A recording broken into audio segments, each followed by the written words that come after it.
Hello there viewers, it's Super GT here and welcome to the video. So this is part 5 of my Project Cars career mode. We are in Formula Rookie at Snetterton and this is the third round out of 4 races for the Formula Rookie season. So I'm in the lead of the championship at the moment and obviously I'm looking to try and win this race to extend my lead in the championship. So coming around the first turn, we're unopposed. We take a couple of looks behind us initially to make sure that we can go through on the normal racing line, go a bit wide going into the hairpin and a little bit wide coming on through the exit. I have got a real assist on, so that's the reason why I'm locking up so much, and you'll see later on in the lap some of the corners are really tough to get right with no assists. Also, what I thought I'd do is crank the difficulty up to 100, so I'm on the maximum difficulty in terms of AI.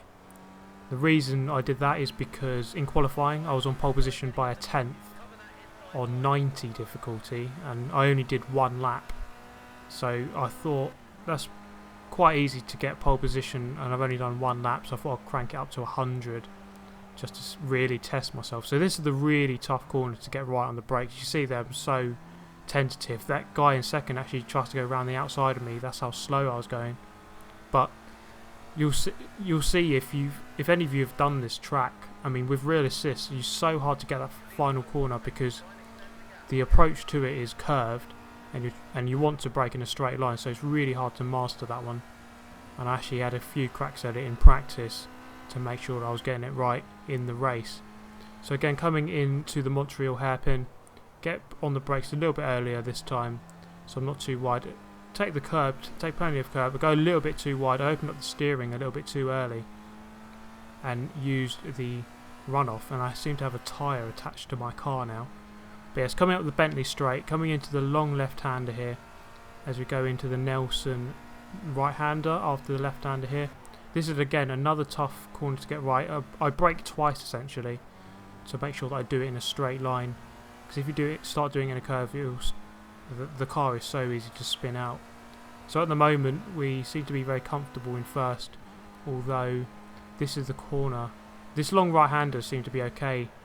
The AI won't catch up too much, but this is where it becomes really tricky. You have to make sure you're in a straight line essentially before you brake, otherwise you will spin out. You can see there that the cars behind me concertina up a little bit and gain, but then I can pull away. The engineer actually tells you to do that sometimes. He tells you to slow down on the last corner to punch a hole onto the straight, and it's a tactic that racing drivers use or can use, especially in car racing. Not so much in like kart racing, but go-kart racing, but in car racing you can deliberately go a little bit slower so that the guy behind you can't accelerate, and then you accelerate before he can, and then you manage to get away just a little bit, just enough so that he can't overtake you into the next corner. So that is a normal tactic that people can employ in racing. So coming up again into on the Bentley straight on the third lap, you see the sky has cleared up a little bit, so the track you would have thought would get a little bit easier to drive. At least there's no chance of rain now, so we just got 1.5 laps left to do. Coming through the bomb hole corner, yes that's right, the bomb hole, not bum hole, I did say that correctly I guess. And coming through the long right hander, 270 degrees there nearly, or about 180 degrees, a bit of an exaggeration, yeah, 180 degrees that corner, into the left hand 90 degree corner onto the main straight, and again pulling away a little bit there, so I seemed a little bit more comfortable in first place. Now the thing I realised after doing this race is that in my previous video I said that the second race of the series was based on reverse grid, but it's not. It's based on second best qualifying lap, and I only did one qualifying lap, so that's why I was at the back. So you'll see in the next video if I will be able to win this championship. So you're gonna have to, if you're not subscribed already, then make sure you do so. And of course F1 2015 comes out tomorrow, so plenty of content available for me to make over the coming weeks.